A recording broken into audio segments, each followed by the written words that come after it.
आइए YouTube channel maths मतलब पवन sir, आपका और हमारा प्यार ये YouTube चैनल पर दिख रहा है। आपके भेजे गए डाउट और मेरे वीडियो से आपका और मेरा दोनों आदमी का अब लगभग संबंध बन गया है। इस संबंध को आगे बढ़ाते हुए हम लोग अपने YouTube चैनल मैथ्स मतलब पवन सर को प्रत्येक वीडियो को गौर से देखेंगे, समझेंगे, सीखेंगे और अपने डाउट 7858802889 पर ज़रूर भेजेंगे, क्योंकि सर उसका उत्तर वीडियो में बना के भी भेज सकते हैं अथवा लाइव आकर भी बता सकते हैं। तो कल जैसा मैं बता रहा था कि दुर्घटना वाले, कल के वीडियो में आप देखे होइएगा, दुर्घटना वाले क्वेश्चन को बोले थे कि खूब अच्छे से समझ के रखना, कल डिस्टेंस बताएंगे। तो अपने वादे के अनुसार कि इस सवाल में चाल निकालना तो आपको सिखा दिए थे, अब डिस्टेंस भी निकालना आपको सिखा देंगे। तो आइए पहले चाल निकलेगा, उसके बाद ही दूरी निकल सकता है। तो सवाल पढ़ते हैं। एक गाड़ी स्टेशन ए से स्टेशन बी की ओर जाती हुई चलने के ठीक 3 घंटे बाद दुर्घटनाग्रस्त हो जाती है। वहाँ पर 1 घंटा रुकने के बाद वह मूल चाल के 75% चाल लिखते समय इसको पकड़ लिए, 75/100 हो गया 3/4। मतलब यदि मूल चाल उसका 4 है तो दुर्घटना के बाद चाल 3 है। जैसा कि कल भी हम लोग सीखे थे, ये स्पीड आओ दूरी का पता लगाएं तो नीचे टाइम आ जाएगा 3 और 4। अपना टाइम का गैप हुआ 1 और सवाल में देखना कि दोनों बार, एक बार कितना घंटे लेट पहुंची, 4 घंटे, और एक बार 3.5 घंटे। एक बार 4 घंटे लेट पहुंची है और एक बार 3.5 घंटे, और दूरी यहाँ पर 150 किलोमीटर। इतने का काम है हम लोगों का चाल निकालने में। तो अपना एक सवाल में 4 घंटा विलंब और 3.5 घंटा विलंब, मतलब इन दोनों का गैप हो गया आधा घंटा। तो इसमें आधा से गुना करेंगे तो ये 6 आ गया। 6 बराबर दूरी है 150। कल के जो लोग वीडियो देखे होंगे तो उनको आराम से ये समझ में आ रहा होगा। तो 1 बराबर 25 हो गया। तो इसका मूल चाल हो गया 100 किलोमीटर बराबर 25 से 4 में गुना हो गया, और दुर्घटना के बाद 3 गुने 25 75 किलोमीटर बराबर। यहाँ तक हम लोग चाल निकाल लिए। अब ये पिछले वीडियो में भी आपको मिला है। अब हम लोग आते हैं डिस्टेंस निकालने पर। तो आइए डिस्टेंस कैसे निकलेगा। अब तो जान गए कि एक्सीडेंट के पहले उसका चाल कितना रहा होगा, 100, और जहां एक्सीडेंट हुआ उसके बाद उसका चाल कितना हो गया, 75। तो पहले स्टेटमेंट को पढ़ो। एक गाड़ी स्टेशन ए से बी की ओर जाती हुई चलने के ठीक 3 घंटे बाद दुर्घटनाग्रस्त हो जाती है। तो 3 घंटा वह अपने मूल चाल से चला होगा कि नहीं चला होगा? चला होगा। उसके बाद ना उसका एक्सीडेंट हुआ है। 3 घंटा तो वो अपने ओरिजिनल चाल से चला होगा। तो 100 किलोमीटर प्रति घंटा की चाल से पहले 3 घंटा चलवा दो, मतलब 300 किलोमीटर दूरी के बाद उसका एक्सीडेंट हुआ। वहाँ पर वो 1 घंटा रुका, और ये जो 1 घंटा रुका, तो जब भी, अब 1 घंटा वो लिख दिया ना, तो जब भी एक्सीडेंट होगा तो वो 1 घंटा रुकेगा ही। ये सवाल पढ़ने की समझ भी होती है। वहाँ पर 1 घंटा रुकने के बाद मूल चाल के 75% चाल से आगे चली और अपने गंतव्य बी पर 4 घंटे विलंब से पहुंची। मतलब यहाँ ये हुआ कि 100 किलोमीटर प्रति घंटा के चाल के जगह जहाँ चाल में चलना चाहिए था 100, तो एक्सीडेंट के बाद उसका चाल हो गया कितना 75। 100 के चाल के जगह 75 किलोमीटर प्रति घंटा की चाल से चलने के कारण वह 4 घंटे विलंब में तो 1 घंटा रुका है ना भाई, 3 घंटा उसको लेट हुआ। काहे भाई? तो 100 के जगह 75 के चाल से चला इसलिए। तो आओ दूरी का पता लगाएं।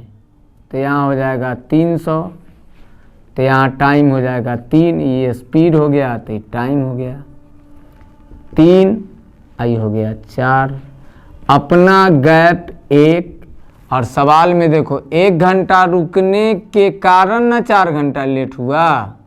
अगर ये रुकावट हटा दीजिएगा तो 100 के जगह 75 चाल से चलने के कारण 3 घंटा ही लेट हुआ उसको।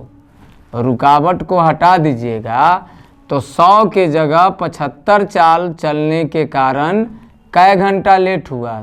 4 घंटा नहीं, 3 घंटा, क्योंकि 1 घंटा तो मरहम पट्टी लगा रहा था।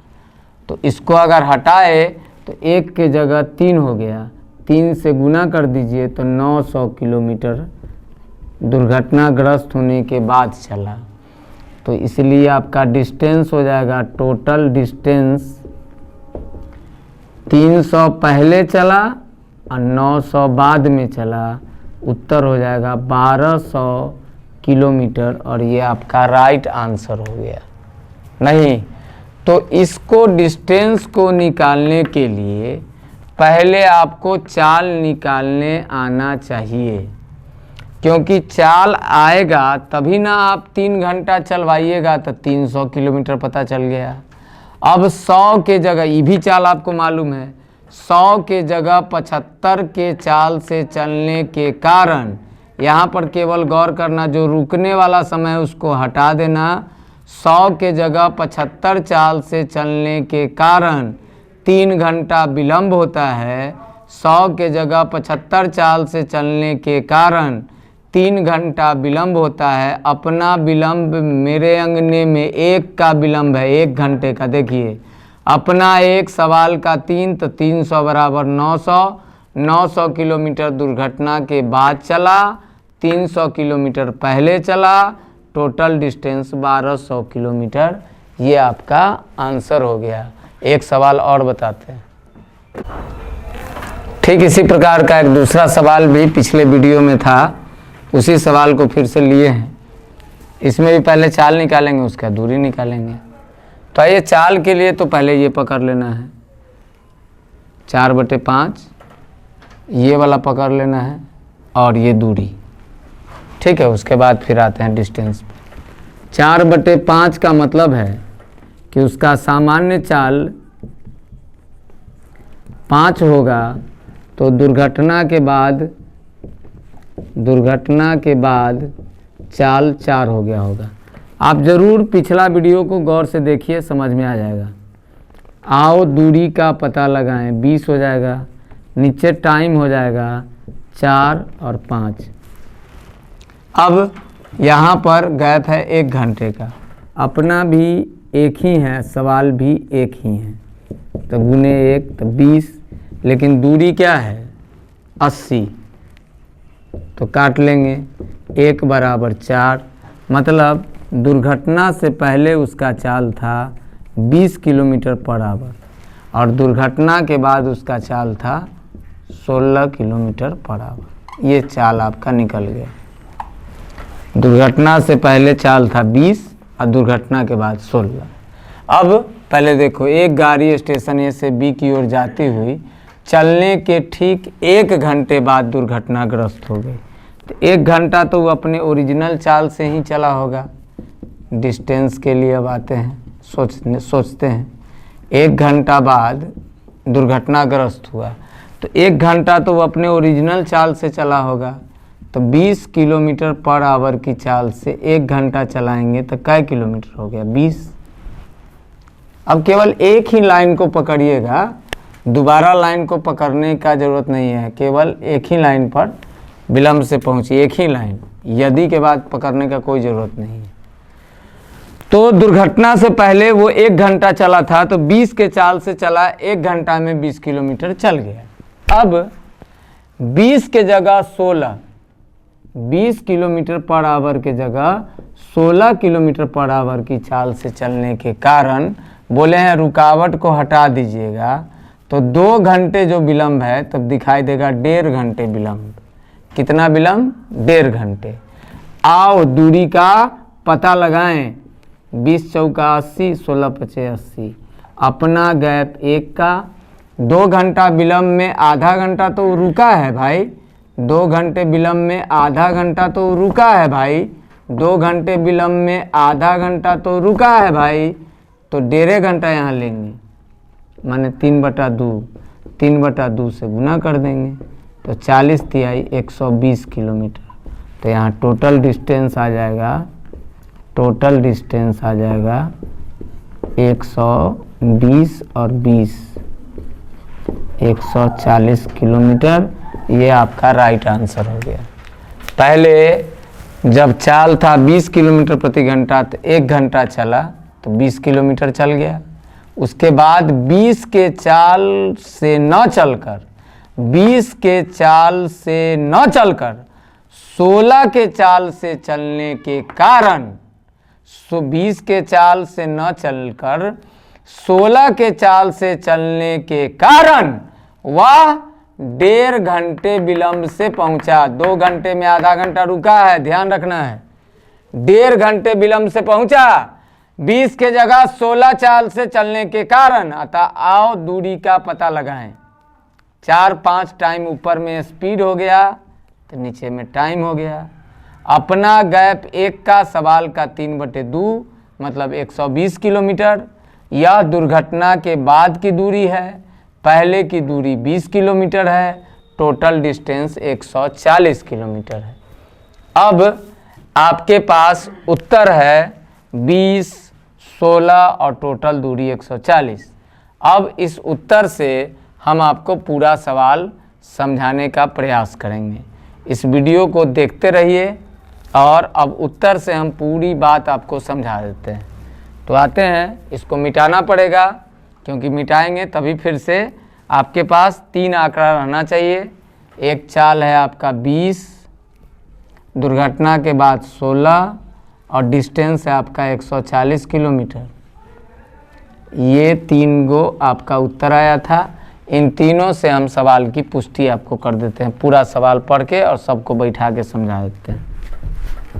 आप देखते रहिए वीडियो को, आगे पीछे मत बढ़ाया कीजिए, ध्यान से देखिए और समझ जाइएगा कि सब चीज़ सही लिखा हुआ है। देखिए, अब आपके पास उत्तर पता है कि टोटल डिस्टेंस है 140 किलोमीटर और पहले उसका चाल था 20 किलोमीटर पर आवर और घटना के बाद, दुर्घटना के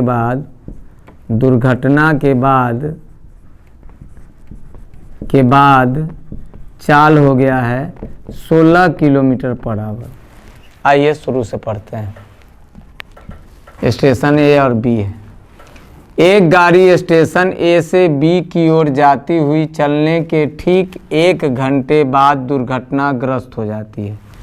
1 घंटा 20 के चाल से चलेगा तो 20 किलोमीटर चल गया, बचा कितना? 120 किलोमीटर। ये 20 के चाल से चला 20 किलोमीटर 1 घंटा में। अब जो चलना है वो 16 के चाल से चलना है।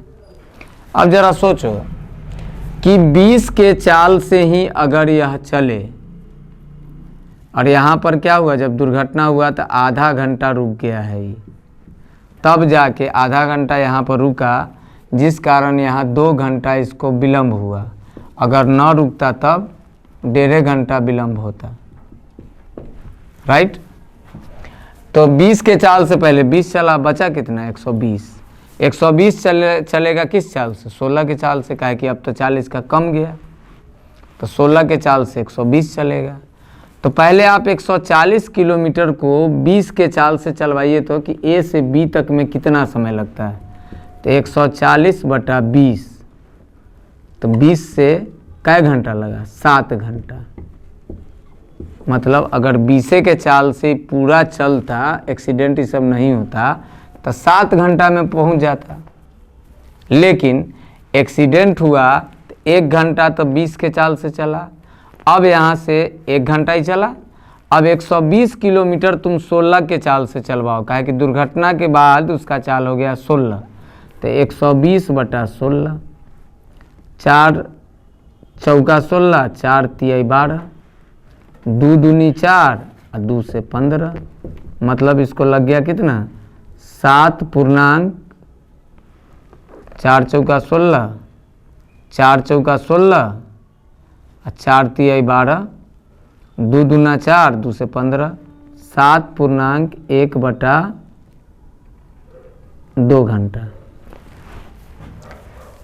यहाँ से 120 किलोमीटर चला तो उसको लगा कितना? 7 पूर्णांक 1/2 घंटा। 7 पूर्णांक 1/2 घंटा। 7 पूर्णांक 1/2 घंटा इतने दूर में लग गया। 1 घंटा पहले चला था 20 के चाल से, तो 7 पूर्णांक 1/2 घंटा और 1 घंटा 8 पूर्णांक 1/2 घंटा लगा। तो जहाँ 7 घंटा लगता 20 के चाल से, जहाँ 20 के चाल से पूरा दूरी तय करता तो 7 घंटा लगता। लेकिन 20 के चाल से 1 घंटा चला, 1 घंटा यहाँ लगा 20 किलोमीटर। अब 120 किलोमीटर जब 16 के चाल से चला तो इसको लगा समय कितना? 7.5 घंटा। तो 7.5 घंटा समय लगा, तो टोटल समय हो गया एक्सीडेंट से पहले 1 घंटा और उधर 120, तो 7.5 घंटा, मैंने टोटल 8.5 घंटा। तो 7 घंटे का सफ़र 8.5 घंटे में हो रहा है, तो 1.5 घंटा विलम्ब हो रहा है कि नहीं? और अगर रुकावट जोड़ दो तो 2 घंटा विलम्ब हो रहा है कि नहीं? समझ में आ रही होगी बात? फिर से समझो। ओरिजिनल चाल इसका 20 है, 20 के चाल से पूरा अगर चलवाएंगे तो एक्चुअल टाइम कितना आएगा? 7 घंटा। एक्चुअल टाइम आएगा 7 घंटा। चूँकि उत्तर हमारे पास है इसलिए समझा रहे हैं सवाल को। एक्चुअल टाइम आएगा 7 घंटा। लेकिन जब अब इतना दूर पर एक्सीडेंट हुआ, एक्सीडेंट के बाद चाल बदल गया, तो फिर देखते हैं कि ऐसा करवाते हैं तो इतना पुरता है कि नहीं। तो देखिए 20 किलोमीटर चलाए हम लोग पहले चाल से 1 घंटा चलवाना है। पहले वाला जब एक्सीडेंट नहीं किया था तब, तो 1 घंटा चलवाएंगे तो 20 किलोमीटर, तो 1 घंटा यहाँ आ गया। 120 किलोमीटर चलवाएंगे किस चाल से? 16 के चाल से, तो समय लग गया 7.5 घंटा। टोटल समय लगा 8.5 घंटा। पहले जो 7 घंटा लगता था अब 8.5 घंटा लगा। और अगर इसमें रुकावट जोड़ लो, अगर इसमें रुकावट जोड़ लो तो आधा घंटा रुकावट भी जुड़ जाएगा, तो 8.5 घंटा के जगह 9 घंटा हो जाएगा। तो 2 घंटा लेट हो गया। आधा घंटा अगर रुकावट जोड़ लिए तब, और रुकावट हटा दिए तो 1.5 घंटा विलम्ब से पहुंचा। अगर माइंड से रुकावट को हटा दिए तो 1.5 घंटा विलम्ब से पहुंचा। तो सब बात इससे साबित हो जाता है। अतः 20 किलोमीटर प्रति घंटा, 16 किलोमीटर प्रति घंटा, 140 किलोमीटर हमारा राइट आंसर है। इसके इसी लाइन से आप दूसरे लाइन को भी चेक कर सकते हो। अगर यही दुर्घटना 80 किलोमीटर आगे हुई होती, यही दुर्घटना 80 किलोमीटर आगे हुई होती तो वह बी पर 1 घंटे विलम्ब से पहुंचती। तो चाल और दूरी, तो चाल और दूरी तो है ही, तो ये लाइन भी आपको चेक करके हम बता देते हैं। इसको आप देखते रहिएगा, केवल हम मिटा सकते हैं, आपको वॉच करते रहना है। आप वॉच करते रहेंगे और फिर दूसरे लाइन से भी हम प्रूव कर देते हैं कि आपका उत्तर सही है। हमारे पास चाल है, पहले का चाल है 20, दुर्घटना के बाद चाल है 16 और डिस्टेंस है 140 किलोमीटर, टोटल डिस्टेंस। आइए दूसरा लाइन चेक करते हैं। ए और बी के बीच की दूरी है 140 किलोमीटर, ये जान गए हुए हैं। कहता है पहला लाइन, ए और बी स्टेशन से जाती हुई 1 घंटे बाद दुर्घटनाग्रस्त हुई।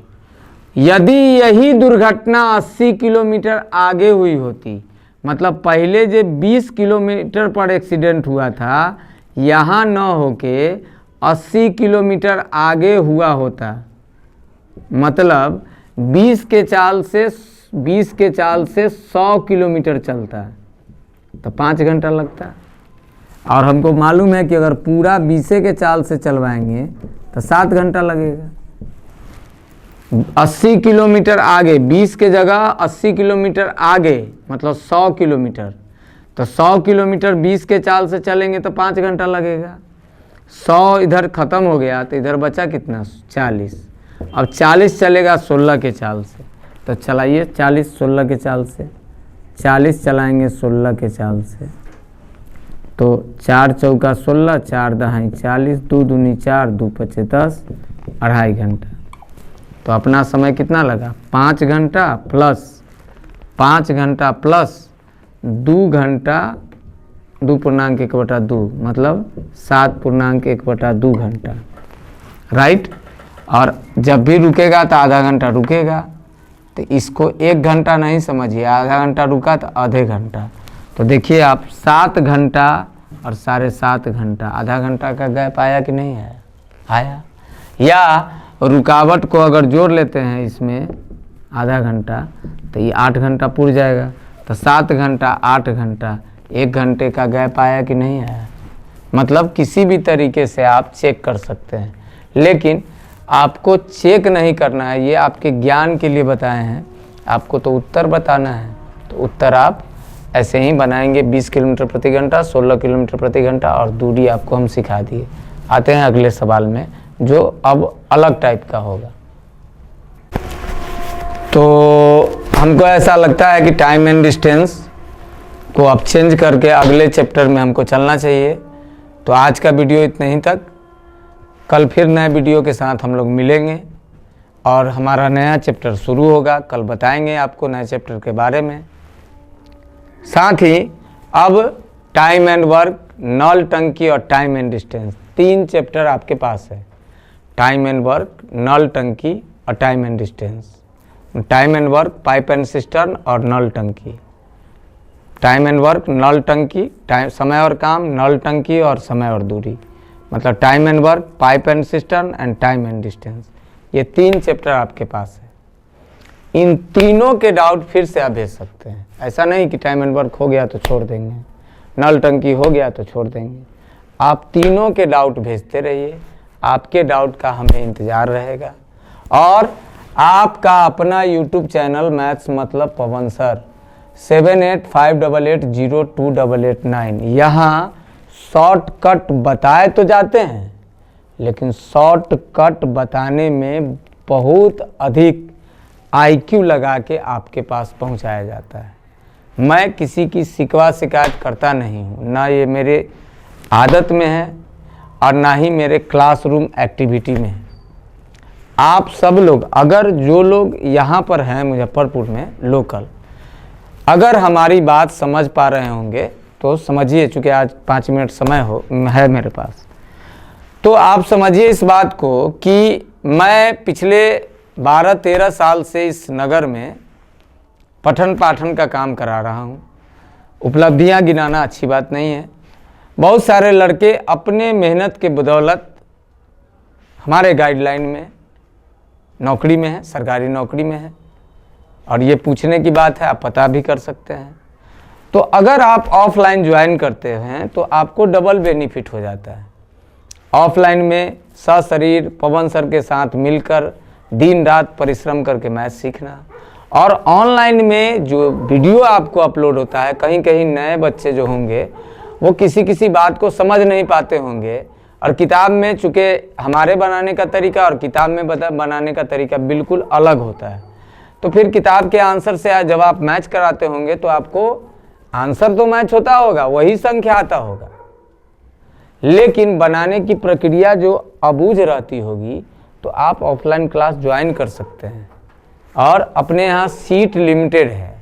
मतलब आने वाले समय में हमको अपना लगता है कि हम आपको बोले कि मेरे पास जगह नहीं है, तो उससे पहले कि जब हम आपको बोले कि जगह नहीं है, अगर आप मुजफ्फरपुर के आसपास हैं और आ सकते हैं मुजफ्फरपुर, तो आके मिलिए पवन सर से, आके मिलिए पवन सर से।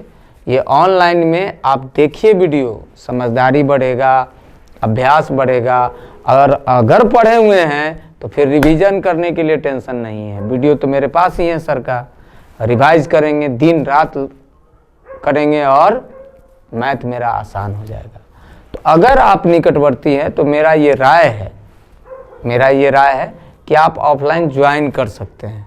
नहीं, अगर आप वीडियो के माध्यम से ही देख रहे हैं कि मेरा काम निकलते जा रहा है और हम सारे सवालों को हल कर रहे हैं, तो ऑफलाइन की कोई ज़रूरत नहीं है। लेकिन अगर आपको कहीं भी कठिनाई हो रही हो तो आप ऑफलाइन के माध्यम से जुड़िए। ऑफलाइन लाइफलाइन होता है। लेकिन वैसे भी कुछ बच्चे होंगे जो हमसे अब तक यूट्यूब के माध्यम से जुड़ गए होंगे और वो आ नहीं सकते हैं, बहुत दूर हैं, गांव में हैं, बहुत दूर हैं, तो उनके लिए ऑनलाइन क्लास की भी सुविधा है। ऑनलाइन क्लास के लिए आपको मेरे ही व्हाट्सएप नंबर पर आप मैसेज करिए, हम सारा डिटेल आपको भेज देंगे और ऑनलाइन के ज़रिए आप जुड़ जाएंगे। 1 घंटे का वो भी क्लास होगा जहाँ पर इसी टाइप से अरिथमेटिक और एडवांस मैथमेटिक्स आपको, या बैंकिंग मैथमेटिक्स जो आपका होगा, जो आप डिटेल भेजिएगा उसके अनुसार हम आपके सामने रूबरू होके आपको गणित सिखाएंगे। तो इसी वादा के साथ कि कल फिर नए चैप्टर, नए वीडियो के साथ आपसे मिलेंगे। देखते रहिए अपना यूट्यूब चैनल मैथ्स मतलब पवन सर। 7858802889 ये व्हाट्सएप नंबर है जिस पर आप अपने विचार, अपने सवाल, अगर ऑनलाइन जुड़ना है तो भी, ऑफलाइन जुड़ना है तो भी आप भेज सकते हैं। ये आप ही का नंबर है। तो बहुत बहुत धन्यवाद। ये आपका नंबर है, ये आपका चैनल है, आप इसके मालिक हैं। अब आप समझिए, आपका काम समझे। शुभ रात्रि, बहुत बहुत धन्यवाद। आप अपने सेहत का ख्याल रखिए। ठंड में भी बचते हुए रजाई के तरे तरे भी पढ़ाई रुकना नहीं चाहिए। देखो, पढ़ाई दवाई में कोई ढिलाई नहीं, पढ़ाई दवाई में कोई ढिलाई नहीं। दवाई ससमय नियमित रूप से सेवन करना चाहिए जब आप बीमार हो, और पढ़ाई उससे भी ज़्यादा ज़रूरी है। पूछिए कैसे, पूछिए कैसे। जहाँ दवा आपके शरीर को स्वस्थ बनाता है, वहीं पढ़ाई आपके जीवन को ऊंचाइयाँ प्रदान करता है। इसलिए पढ़िए मन से। मैं आपके साथ हूँ, चाहे ऑनलाइन, चाहे ऑफलाइन, चाहे वीडियो, हमेशा आपके साथ हूँ। मेरा ढेर सारा प्यार आपके साथ है। आप कहीं भी रहिए, मजबूती से तैयारी करिए, और यही एक माध्यम है जिसके ज़रिए आप गरीबी की सीमाओं को और जिसको नहीं बोलते हैं कि दूर तक नहीं देख पाते हैं, अज्ञान से ज्ञान की ओर आपको यही ले जा सकता है। तो खूब पढ़िए, खूब मुस्कुराते रहिए, हंसते रहिए, मुस्कुराते रहिए, और पढ़ाई से चूकिए मत। अगर आप कंपटीशन के फील्ड में हैं, खूब मेहनत करके पढ़िए। मेरा ढेर सारा प्यार, आशीर्वाद आप लोग के साथ है। बहुत बहुत धन्यवाद। नमस्कार, ओके, बाय बाय। सब लोग को शुभ रात्रि, शुभ हरि, नमस्कार।